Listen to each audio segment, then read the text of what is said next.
জীবন হলো এমন একটি বর্ণময় যাত্রা যা একদিকে যেমন হাসি খুশি সুন্দর মুহূর্তের সাথে ভরপুর থাকে, তেমন অন্যদিকে জীবনে আমাদেরকে কঠিন পরিস্থিতিতে পড়তে হয়। তবে জীবনে যা হয়ে যাক না কেন, সেই পরিস্থিতিতে আমাদেরকে জীবনে কিছু গুরুত্বপূর্ণ শিক্ষা দিয়ে যায়। Hello everyone, welcome back to my another new blog. This is Fauji Lifestyle. সবাই কী অবস্থায় আছেন, কেমন আছেন? আই হোপ সবাই ভালো আছেন, সুস্থ আছেন। আমিও খুব ভালো আছি, সুস্থ আছি। তো একটা সুন্দর সকাল নিয়ে তোমাদের সামনে চলে এলাম। দেখো, ঘুম থেকে উঠেই দেখলাম পুরো মেঘলা ওয়েদার। মনটা দেখে খুশি হয়ে গেল, কেননা এত গরমের পর হালকা একটু মেঘলা ওয়েদার পেয়েছি, দেখে খুবই ভালো লাগলো। তারপরে সোজা চলে এলাম কিচেনে এসে আজকে একটা নতুন ডেজার্ট বানাবো। কেন ভেবেছিলাম আজকে গরম আছে, কিন্তু অতটা গরম নেই। তো ভাবলাম যখন ভিজিয়েই রেখেছি তাহলে ডেজার্টটা বানিয়েই ফেলি। তো প্রথমে এসে আমি একটু কিশমিশ নিলাম আর আমন্ডসগুলোকে একটা কোটোতে ভরে নিলাম, যেগুলো ছিল বাদবাকি। আমন্ডসটাকে এখন আমি স্লাইস করে কেটে রেখে দেবো, যখন বানাবো তখন ওর মধ্যে অ্যাড করব। এখানে একটা গেঁওর একটা ছোটো ছোটো দানার মতো পাওয়া যায়, সেটাকে আমি কালকে রাতেই ভিজিয়ে রেখেছি। ওটা দিয়ে একটা ডেজার্ট বানাবো, মানে সাবু যেরকম ডেজার্ট হয় সেম সাবু টাইপেরই দেখতে, কিন্তু জিনিসটা আলাদা। যখন আমি বানাবো তোমরা দেখতেই পাবে জিনিসটা কীরকম। তা আমি প্রথমে ড্রাই ফ্রুটগুলোকে কেটে রেখে দিলাম, তারপরে চলে এলাম ঘরগুলো ঝাড়ু দিতে। তা দুটো ঘর আমার ঝাড়ু দেওয়া হয়ে গেছে। এরপরে আমি ডাইনিংটা ঝাড়ু দিয়ে নিয়েছি। সকালে একটাই কাজ, আমাকে ঝাড়ু না দিয়ে কোনো কিছু বানাতে ভালো লাগে না। মনে হয় ঝাড়ু দিলাম না, এটা আমার মধ্যে কাজ করে সবসময়তেই। যে কোনো কাজেই আমি লাগি না কেন, বারে বারে আমার মাথাতে আসবে ঝাড়ু না দিয়ে কাজ শুরু করলাম, এটা আমার মনে হয়। তা আমি পুরো তো ঝাড়ু দিয়ে নিই। তারপরে হাজব্যান্ড উঠে গেছে অনেকক্ষণ, এখন গার্ডেনে কাজ করছে। ওয়াকিং করে অনেকক্ষণ চলে এসে 6:30টার সময়। তারপরে আমি 6:45টার সময় ঘুম থেকে উঠলাম। তারপরে উঠে আমি একটু বাইরে বেরোলাম, দেখলাম বাইরের আবহাওয়াটা। তারপরে ড্রাই ফ্রুটগুলো কেটে নিলাম, এখন ঝাড়ুটা দিয়ে নিয়েছি। আর মেয়ে এখনও ঘুমাচ্ছে, মেয়ে উঠে নাই। কালকে একটু রাতের দিকে একটু হালকা ঝড় হয়েছিল, সেই জন্য একটু ধুলোমাটি বেশিই পড়েছে। তা আমি সেগুলোকে একটু ভালোভাবে পরিষ্কার করে নিচ্ছি। চেয়ারের তলাগুলোতে আরগুলোতে পাতা এসে পড়েছে, ধুলো। এই যে ডাস্টগুলো দেখছো না, এখানে একটুকু হাত দিলেই মানে পড়ে যাবে। তুমি এখনই পরিষ্কার করবে রুমটা, 2 মিনিট পরে আবার যদি ঝাড়ু দাও একই অবস্থা, আবার তোমার নোংরা বেরোবে। তো কী করবো, চালাতে হচ্ছে এরকম করেই। কেননা এটা তো নিজের বাসা নয়, তাই সুন্দর করে মানে কালার টালার করা যাবে, দামি কালার পেন্ট করা যাবে। এটা তো ফৌজের কোয়ার্টার, হ্যাঁ 2 বছর আছি 3 বছর আছি, তারপর অন্য জায়গায়। এখানে যেরকম কোয়ালিটির পেন আসবে সেই পেন্টটাই করানো হবে। তা আমি যখন প্রথম এসেছিলাম তখন পেন্ট করা ছিল, এখন দেখো 3 বছর হতে গেল, পুরো পেন্ট সব নোংরা হয়ে গেছে। আবার নতুন যারা আসবে তখন করাবে। আবার আমি এত মালপত্র সরিয়ে পেন্ট করার মতো ক্ষমতা এখন নেই, কেননা কে মালপত্রগুলো সরাবে, এত মাল কোথায় রাখবো। আর একদিনেই এখানকার লোকেরা একদিনেই পেন্ট করে দিবে, এমনভাবে পেন্টটা করবে মানে তাড়াহুড়ো করে, কতক্ষণে শেষ হয়ে যাবে। সেই জন্য আর পেন্ট করাইনি, কেননা পোস্টিংও চলে আসবে, সেই জন্য আর পেন্ট করাইনি। যেমন আছে এরকম থাক, এভাবেই চলে যাক। এরপরে আমি চলে এসেছি ডেজার্টটা বানানোর জন্য। আমি প্রথমেই দুধটা চাল করে রেখেছিলাম, ফ্রিজে রেখে দিয়েছিলাম। তারপরে দুধটা আমি বের করে নিয়ে এলাম। এর মধ্যে আমি অ্যাড করব ড্রাই ফ্রুট। আর এদিকে যেটা কালকে রাতে ভিজিয়ে দিয়েছি, প্রথমেই মানে ভিডিওর প্রথমেই শুরুতেই আছে, দেখো জিনিসটা কিভাবে ভিজিয়ে দিয়েছিলাম 1 গ্লাস পানির সঙ্গে। আর এটা হচ্ছে গুড়ের পাউডার, আর কিছু আইস লাগবে। আর রবজা থাকলে তো কালারটা একটু সুন্দর হয়। রবজা আছে আমার কাছে, কিন্তু রবজার স্মেলটা আমাকে ভালো লাগে না, সেই জন্য আমি রবজাটা অ্যাভয়েড করব। দেখো আমি ওই গেঁওর ওইটাকে পুরো দিয়ে দিলাম দুধের মধ্যে, এবার মিক্স করে দিলাম। এরপরে আমি গুড়ের পাউডারটা দেবো। যে যেরকম মিষ্টি খাবে সে সেরকমভাবে অ্যাড করবে। যদি কেউ বেশি মিষ্টি খেতে চায় তাহলে বেশি পরিমাণের অ্যাড করবে, যে কম মিষ্টি খাবে সে কম পরিমাণে অ্যাড করবে। মানে যার যেরকম ইচ্ছা সে সেরকমভাবে বানাতে পারো। কিন্তু চিনি একদমই অ্যাড করবে না, চিনিটা শরীরের পক্ষে সত্যিই ক্ষতিকারক। গুড় তোমার ভালো, কিন্তু চিনি ভালো। এরপরে আমি ড্রাই ফ্রুটগুলো অ্যাড করে দিলাম। এরপরে আমি আইস অ্যাড করে দেবো, দিয়ে ভালোভাবে এটাকে মিক্স করে নেব। তারপরে ঢেকে রাখবো। হাজব্যান্ড গার্ডেন থেকে কাজ করে এলে তখন এটাকে হাজব্যান্ডকে দেবো, আমি খাবো। মেয়েকে দিয়েছিলাম, মেয়ের এসব জিনিস পছন্দ নয়, দুধ আছে না, সেই জন্য মেয়েকে পছন্দ লাগে না। তা আমি ওটাকে বানিয়ে রেখে দিয়ে এলাম ফ্রিজের মধ্যে। এখন আমি কিচেনে চলে এসেছি নাস্তার জন্য সবজি বানাবো। তো প্রথমে মশলাটা করে নিচ্ছি, আমি পাতাকপি ভাজা করব। তো দেখো আমার পাতাকপি, ক্যাপসিকাম আর আলু আমি একটু আগেই ফ্রাই করে রেখে দিয়েছি হালকা অয়েল দিয়ে। তারপরে এটা আমি মশলার মধ্যে দিয়ে দিলাম।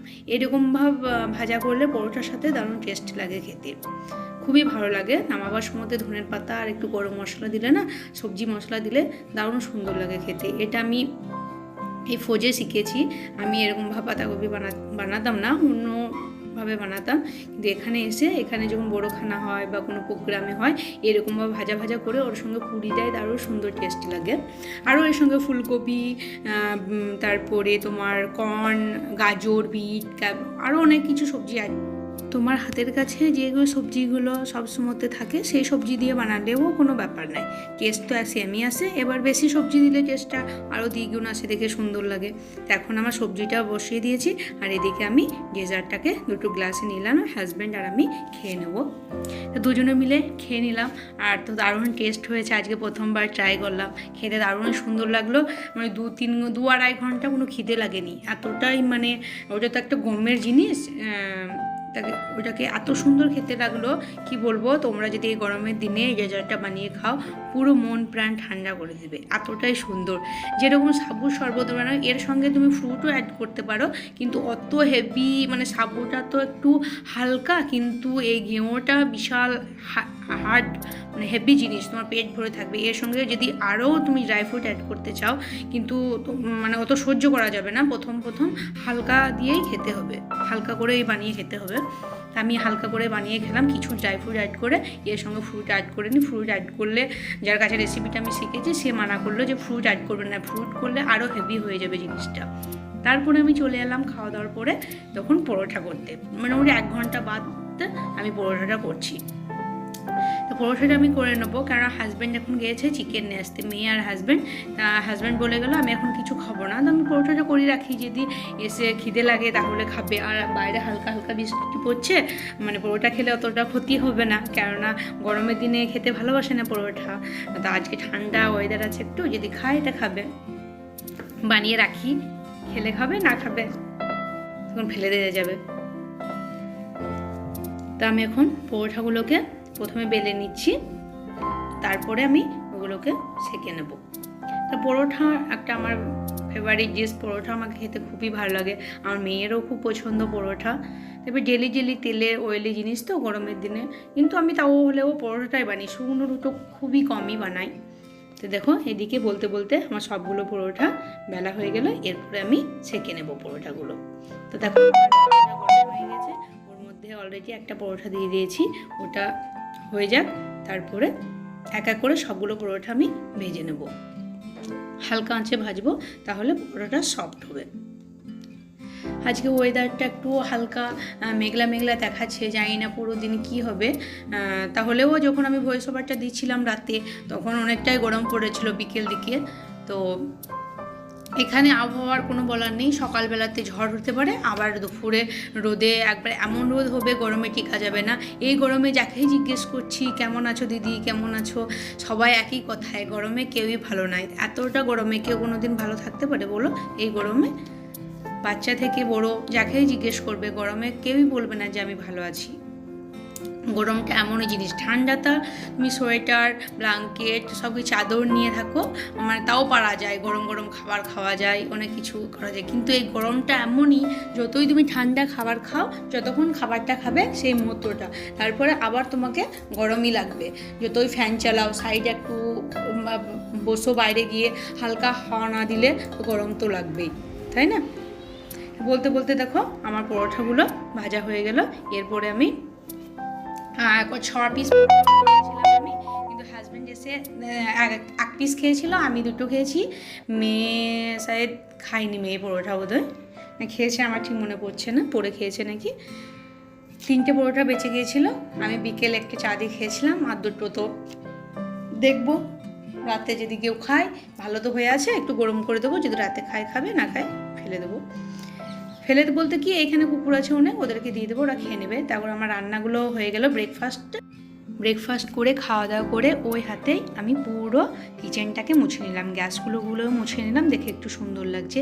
এদিকে হাজব্যান্ড আজকে দুটো মানে ডাইনিংয়ের আর বেডরুমের ফ্যানটাকে পুরো ক্লিন করে দিল, কেননা কালকে আমি পুরো ক্লিন করেছি, ঝুলগুলো আরগুলো ঝেড়েছি। আর পুরো ক্লিন ঘরে যদি তোমার একটা ডাস্ট লাগা বা ঝুল লাগা ফ্যান থাকে দেখে অটোমেটিক খারাপ লাগবে। সেই জন্য হাজব্যান্ড সকাল সকাল বললো যে ফ্যানটা দেখে খারাপ লাগছে, তো আমি ফ্যানটাকে আগে ক্লিন করি। দুটো ঘরের ফ্যানটাই ক্লিন করে দিল। তারপরে আমি ঝাড়ুগুলো লাগিয়ে দিলাম, বেডটাকেও ভালোভাবে পরিষ্কার করে বিছিয়ে নিলাম। তারপরে আমি হাজব্যান্ডকে ব্রেকফাস্ট দিয়ে দিলাম। তো এখন খাচ্ছে, দেখো। মেয়ে তো খায়নি, মেয়ে চিপস খাচ্ছিল, ওর বাপির সঙ্গে চিকেন আনতে গিয়েছিল, চিপস নিয়ে এসছে। আর দেখো আমরা গুড় নিয়েছি আর ওই সবজি আর পরোটা খাচ্ছি। তখন ঠান্ডা ওয়েদারে গরম গরম পরোটা খেতে সবারই ভালো লাগছে। ঠান্ডা ওয়েদার বলতে কি ভিতরে তো ফ্যান চালাতে হচ্ছে, ফ্যান না চালালে থাকা যাবে না। একটু বৃষ্টি এসেছিল, আমি কাপড়গুলো যখন মেলে এসেছিলাম তখন হালকা একটু হাওয়া দিচ্ছিল। আমি বলছি তো শুকিয়ে যাবে 1 ঘন্টার মধ্যে হাওয়া দিলে, কিন্তু যখন ব্রেকফাস্টটা করছিলাম, ব্রেকফাস্ট করতে করতে এমন জোরে বৃষ্টি এলো। বৃষ্টিটা বলতে কি এমন জোরে এসেছিল মোটামুটি ওই 4-5 মিনিটের জন্য। তো পুরো কাপড়গুলো আবার তুলে নিয়ে এলাম, তুলে নিয়ে এসে রেখে দিলাম। আবার 1 ঘন্টা বাদে এমন রোদ উঠলো, মানে সে গরমে আর টিকা যাচ্ছে না। আবার মেলে দিলাম কাপড়গুলোকে। তো আধা ব্রেকফাস্ট করে গিয়েছিলাম, তারপরে এসে আবার ব্রেকফাস্ট করলাম। খেতে খেতে উঠে গেলে আর সে জিনিসে মন বসে না খেতে। তো আমার খাওয়া দাওয়া কমপ্লিট করার পরে এখন দেখো হাজব্যান্ড যে চিকেনটা নিয়ে এসছে সেটা একদম ভালোভাবে ধুয়ে রেখে দেবো, মশলাপাতিগুলো পুরো কেটে রেখে দিয়ে আমি স্নানে যাব। স্নান করে আসবো 10:30 মতো বাজে, 11টা বেজে যাবে। তারপরে মেয়েকে স্নান করাবো, আমি স্নান করে মেয়েকে রেডি করে দেবো, তারপরে এসে আমি চিকেনটা বানাবো। তো দেখো আমার স্নান হয়ে গেছে, আমি কিচেনে চলে এসেছি, অলরেডি আলুটা ফ্রাই করে নিয়েছি, এখন মশলাটা করে নিচ্ছি চিকেনটা বানানোর জন্য। আজকে সানডে, আগের সানডে আমি মশলা করে রেখে চিকেন আনা হয়নি, হাজব্যান্ড তো চলে গিয়েছিল। সানডে আগে বললাম তুমি চিকেন নিয়ে এসো, তারপরে আমি মশলা করবো। তো বলছি ঠিক আছে, চিকেনের আমাকে ফোন করে দিল, চিকেন পেয়ে গেছি, তুমি মশলা রেডি করবো। তো আমি মশলাগুলো বেটে রেখে দিয়েছিলাম। আজকে আদাটা পাইনি, সেই জন্য আদার পেস্টটা নিয়ে এসেছিলো, আর রসুনটা আমি তো বাড়িতেই ছিল। এখন আমি মশলাটা কষিয়ে নিই, মাংসটা মশলার মধ্যে এখন 10-15 মিনিট ভালোভাবে কষাবো। ওর মধ্যে যখন তেল ছাড়বে তখন আমি পানি অ্যাড করবো। তো দেখো এখন তেলটা ছেড়ে দিয়েছে। আর হাজব্যান্ডের জন্য আমি মানে প্রথমেই যখন কষাচ্ছিলাম দেখছিলাম পুরো তেল বেরোচ্ছে, আর আমাকে বলেই দিয়েছে আজকে যে আজকে যদি তোমার মাংসতে তেল থাকে তাহলে আমি খাবো না। তাই আমি ওইখান থেকে মশলা থেকে তুলে আলাদা জায়গাতে, মানে আলাদাভাবে মাংসটা হালকা করে তেলগুলো তুলে রান্না করে নিলাম। তা আজকে আমি রান্না করেছিলাম কাঁচা কলাইয়ের ডাল, আর এই দেখো একটু পাতাকপি ভাজা ছিল সকালকার, আর ভাত করেছি। আর আমাদের জন্য দেখো এইটা একটু মশলা গ্রেভি বেশি মশলা দিয়ে বানিয়েছি চিকেন, আর এদিকে হাজব্যান্ডের জন্য একবারে রুগীর চিকেন। তা হাজব্যান্ড আজকে চিকেনটা খেয়ে বললো দারুণ সুন্দর হয়েছে। আমি বললাম তুমি অপর মুখে দারুণ সুন্দর বললে কি হবে, ভিতরে কোনো দিনই তো সুন্দর মনে হয়নি চিকেনটা। কেন রুগী চিকেন খেতে কার ভালো লাগে বলো, সবারই একটু স্পাইসি চিকেন হলে, সানডে স্পাইসি খাবার হলে সবারই ভালো লাগে। কিন্তু কি ফিটনেস রাখার জন্য করতে হবে, আমাদেরকে বাঁচিয়ে রাখার জন্য, আমাদেরকে দেখার জন্য, মেয়েকে সংসার দেখার জন্য তো নিজেকে সেফটি ফিটফাট, আর্মিতে ফিটফাট থাকতেই হবে। কারণ 1 কিলো ওভার হয়ে গেলে এখন এমন সিচুয়েশন, পুরো চাকরি থেকে বাড়ি যেতে হবে সোজা। তো এখন আমি ঘুম থেকে উঠে গিয়েছি, এখন 4:30 মতো বাজে। এখন আমি চা করেছি, হাজব্যান্ডকে লিকার চা করে দিয়েছি, লিকার চা খেয়ে নিয়েছে। এখন আমার জন্য দুধ চা বানিয়েছি, আমি এখন বসে বসে দুধ চাটা খাই আর গল্প করছিলাম। মেয়ে খেলছিল, আর মেয়েকে বললাম তুমি একটু বিস্কুট খেয়ে নাও। তা বলছে না মাম্মি আমি এখন কিছু খাবো না, পরে খাবো। আমরা ঠিক আছে, এখন যদি তুমি খেতে নেই পরে খেয়ে নেবে। এখন বাইরে প্রচণ্ড গরম, সেই জন্য ফ্যান চালিয়ে কথা বলছিলাম সেই জন্য আবার দ্বিতীয়বার ভয়েস ওভার দিতে হচ্ছে।